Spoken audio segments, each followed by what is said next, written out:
अस्सलामुअलैकुम प्यारे दोस्तों, एक बार फिर से आपके अपने YouTube चैनल पर आपका खैर मकदम है। दोस्तों आज का मेरा वीडियो, आज आप लोगों के साथ एक बहुत बड़ी खबर शेयर करूंगा। जी हाँ दोस्तों, अयोध्या राम मंदिर के हवाले से एक बहुत बड़ी खबर निकलकर सामने आ रही है, वो आप लोगों के साथ शेयर करूंगा। जैसा कि आप सभी को पता है, राम मंदिर के निर्माण को लेकर पूरे देश भर में रैलियां निकाली जा रही है और राम के नाम पर जो है चंदा जमा किया जा रहा है। तो मेरे प्यारे दोस्तों, इसी दौरान जो है मुसलमानों पर जो जुल्म सितम की इंतहा की जा रही है, यह आप लोगों के आंखों के सामने है कि किस तरह से मुसलमानों के मोहल्ले में जाकर जय श्री राम के नारे लगाए जा रहे हैं, मुसलमानों को गालियां तक दी जा रही है, मुसलमानों को पाकिस्तान भेजने की बात की जा रही है। मेरे प्यारे दोस्तों, आप सभी को ये भी पता है कि मध्य प्रदेश के अंदर किस तरह से इन लोगों ने जो है माहौल को खराब किया है। मस्जिद के सामने हनुमान चालीसे का पाठ पढ़ा है, जय श्री राम के नारे लगाए हैं, मस्जिद के ऊपर भगवा झंडा लगाए हैं और दोस्तों मीनार को तोड़ने की कोशिश की गई है। तो दोस्तों आज की इस वीडियो में हम आपको बताएंगे कि आखिर ये लोग जो है तरह की हरकत क्यों कर रहे हैं, राम मंदिर के नाम पर जो है माहौल को क्यों खराब कर रहे हैं। हर जगह पर रैलियां निकालना शुरू हो चुकी है। तो दोस्तों आप तमाम लोगों से रिक्वेस्ट है कि इस वीडियो को जरूर लास्ट तक देखिए और अपने दोस्तों तक इस वीडियो को लाजमी शेयर कीजिए, ताकि तमाम दुनिया वाले जान सके कि आप देखो मुसलमानों पर कितना जुल्म हो रहा है, कितनी नाइंसाफी की जा रही है। मुसलमानों के मोहल्ले में जाकर इस तरह की घटिया हरकत की जा रही है, मुसलमानों के घरों को जला दिया जा रहा है, मुसलमानों के घरों को तोड़ दिया जा रहा है, बुलडोजर चला दिया जा रहा है और मसाजिदों पर भी हमले किए जा रहे हैं, दरगाहों पर भी हमले किए जा रहे हैं। दोस्तों पिछली वीडियो में हमने पूरी जानकारी दी है कि तरह से मस्जिद पर हमले किए गए हैं, मस्जिद को शहीद कर दिया गया है, मदरसों को गिरा दिया गया है और मुसलमानों के 80 मकानात जो है तोड़ दिए गए हैं। इसलिए तोड़ दिए गए हैं कि वो मुसलमान जो है इनके खिलाफ आवाज उठा रहे थे। लेकिन दोस्तों मैं आप लोगों से कहना चाहूंगा, ये लोग जो है हमारी आवाज को जो है दबाना चाहते हैं, लेकिन हमें और आपको चाहिए कि हम जो है इन लोगों के बातों में ना आए, बल्कि हम जो है आवाज उठाए, जुल्म के खिलाफ आवाज उठाए।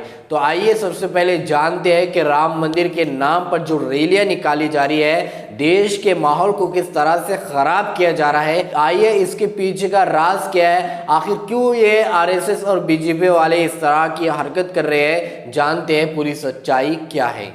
तो दोस्तों जिस तरह से चंदा मुहिम के आगाज से कबल ही मध्य प्रदेश में राम मंदिर तामीर के नाम पर चंदा आगाही मुहिम के दौरान मुस्लिम घरों और मसाजिदों पर हमले किए गए हैं, इससे बहुत खदशात जन्म ले रहे हैं। दोस्तों आपको बता दो कि इन खबरों के दरमियान कि अयोध्या में बाबरी मस्जिद के मुकाम पर तामीर होने वाले राम मंदिर की बुनियाद का काम रोक दिया गया है, क्योंकि इसके नीचे सरजो नदी बह रही है और 200 मीटर तक रेत ही रेत है। मंदिर की तामीर के लिए चंदा मुहिम शुरू हो गई है। ये मुहिम 14 जनवरी को शुरू हुई है और 27 फरवरी तक जारी रहेंगी।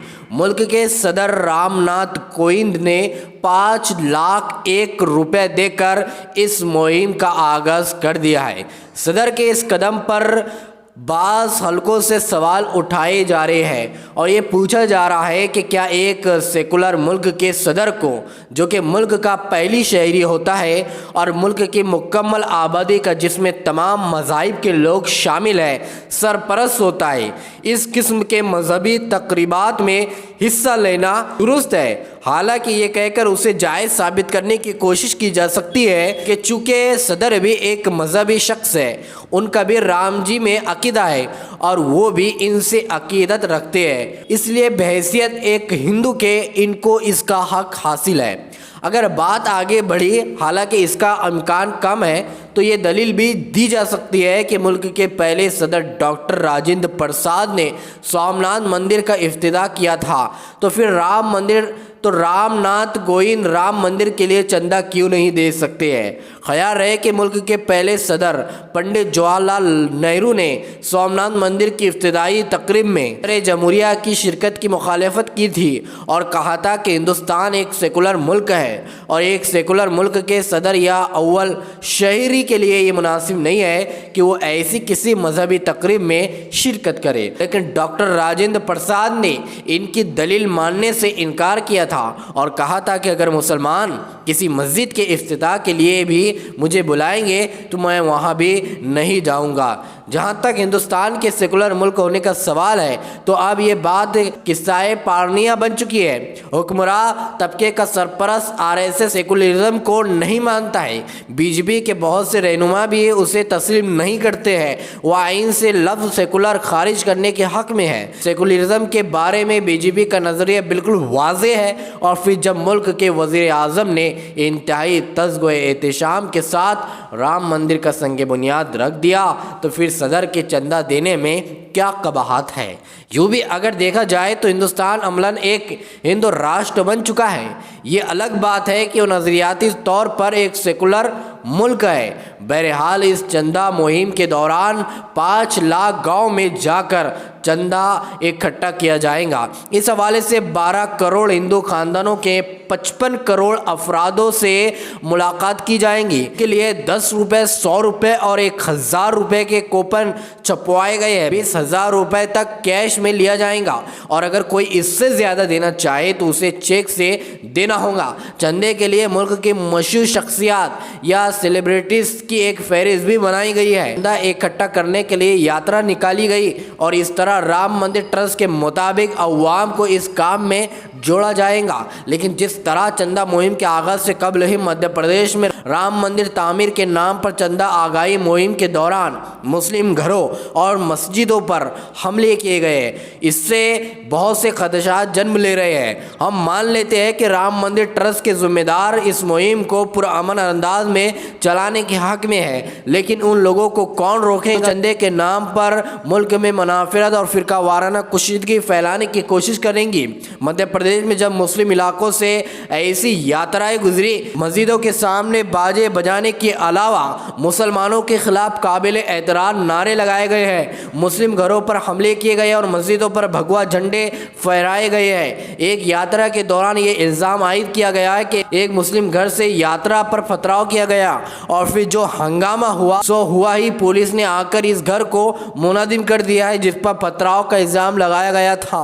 हालांकि इस घर की हिंदू पड़ोसी खातून ने बताया कि इस घर से पथराव नहीं किया गया था, इसके बावजूद इस मुस्लिम घर को तोड़ दिया गया है। अब इस पूरे इलाके में मुसलमानों में खौफ हिरास है और लोग किसी अनजाने डर से अपने घरों को लौटने की हिम्मत नहीं कर पा रहे हैं। इधर मध्य प्रदेश के वजीर आला शिवराज सिंह चौहान ने एक से जायद बार ये बयान दिया है कि जो लोग पथराव करेंगे उनके खिलाफ सख्त कार्रवाई की जाएंगी, लेकिन उन्होंने ये जानने की जहमत नहीं की है कि पथराव हुआ भी है या महज इल्ज़ाम तराशी है, और अगर हुआ है तो कहाँ से हुआ है, किन लोगों ने पथराव किया है, उनसे इसकी तह में जाने की जहमत गवारा नहीं की गई है। बस जो इल्ज़ाम लगा दिया गया है इसको उन्होंने दुरुस्त मान लिया है। लेकिन सवाल ये है कि अगर हम मान भी ले कि पथराव हुआ है तो भी क्या इस जुर्म की सज़ा मकान मुनादिम करके दी जानी चाहिए।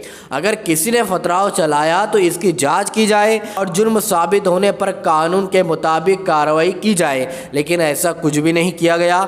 बल्कि शिवराज सिंह चौहान के बयानात के बाद शरपसंदों के हौसले और बुलंद हो चुके हैं। अब गुज़िश्ता दिनों बुलंदशहर के इस वाक़ये को भी नज़रअंदाज नहीं किया जा सकता है जब राम मंदिर तामीर के लिए चंदा करने की गर्ज से निकाली जाने वाली यात्रा में बाइक सवार 2 हिंदू लड़कों ने खुलेआम गालियां दी है और एक फिरके को बुरा भला कहा है। हालांकि पुलिस ने इन दोनों को गिरफ्तार कर लिया है, लेकिन अंदेशा जाहिर किया जा रहा है चंदा मुहिम के दौरान इस किस्म के मजीद वाक़यात पेश आ सकते हैं। हम राम मंदिर के लिए चंदा इकट्ठा करने के खिलाफ बिल्कुल भी नहीं है, लेकिन इस मुहिम के आड़ में मुल्क का माहौल ख़राब करने के खिलाफ ज़रूर है। हुकूमत व इंतज़ामिया को चाहिए कि वो सूरत हाल पर गहरी नज़र रखे और अगर चंदे के लिए यात्रा निकलती है तो इस बात को यकीनी बनाया जाए कि इनमें कोई इश्तार अंगेज़ी नहीं की जाएंगी और दूसरे फ़िरके के लोगों को निशाना नहीं बनाया जाएगा। माजी के वाक़यात इस बात के शाहिद है कि जब भी राम मंदिर के नाम पर कोई यात्रा निकली है या जुलूस निकाले गए हैं तो मुल्क का माहौल ख़राब हुआ है।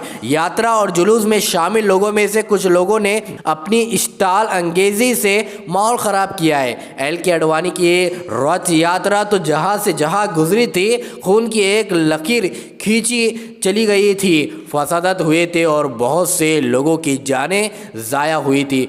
इसलिए अब अगर एक बार फिर यात्राएं निकलेंगी तो खदशात तो जन्म लेंगे ही। ज़राए के मुताबिक राम मंदिर की तामीर पर 1100 करोड़ रुपए का खर्चा आएगा और मंदिर की तामीर 2024 के अव्वल में मुकम्मल हो जाएंगे। याद रहे कि 2024 में लोकसभा इंतखाबात होने वाले हैं, इसलिए इससे आइन कबल मंदिर की तामीर का मुकम्मल होना बहुत सी शुबहात को जन्म देता है। कुछ लोगों का ख्याल है कि जानबूझकर ऐसे मौके पर इसकी तामीर मुकम्मल कराई जा रही है ताकि इसके नाम पर एक बार फिर वोट हासिल करने में आसानी हो। बहरहाल इसमें कोई शक नहीं है कि बीजेपी एक बहुत दूरअंदेश पार्टी है, बल्कि दूर तक देखती है और इसके मुताबिक हिकमत अमली तैयार करती है। अगर इसने मंदिर के इब्तिदा ऐन पार्लिमानी इलेक्शन से कबल करने का मंसूबा बना लिया है तो जाहिर है कि इससे सियासी फ़ायदा उठाना मकसद है। गोया सुप्रीम कोर्ट से मंदिर के हक में फैसला सुना दिए जाने के बावजूद बीजेपी ने राम मंदिर को अपनी सियासी एजेंडे से अलग नहीं किया है। तो मेरे प्यारे दोस्तों, राम मंदिर को लेकर इस तरह से खदशात सामने आ रहे हैं जो हमने आप लोगों के साथ जो है बयां किया है। आप तमाम लोग इसको लेकर क्या कहना चाहते हैं, अपनी राय कमेंट बॉक्स में कमेंट करके हमें ज़रूर बताइए। वीडियो पसंद आए तो वीडियो को लाइक कीजिए, शेयर कीजिए और हो सके तो चैनल को ज़रूर सब्सक्राइब कीजिए। तो चलिए दोस्तों, अगले वीडियो में मिलते हैं। जब तक अपना ख्याल रखिए।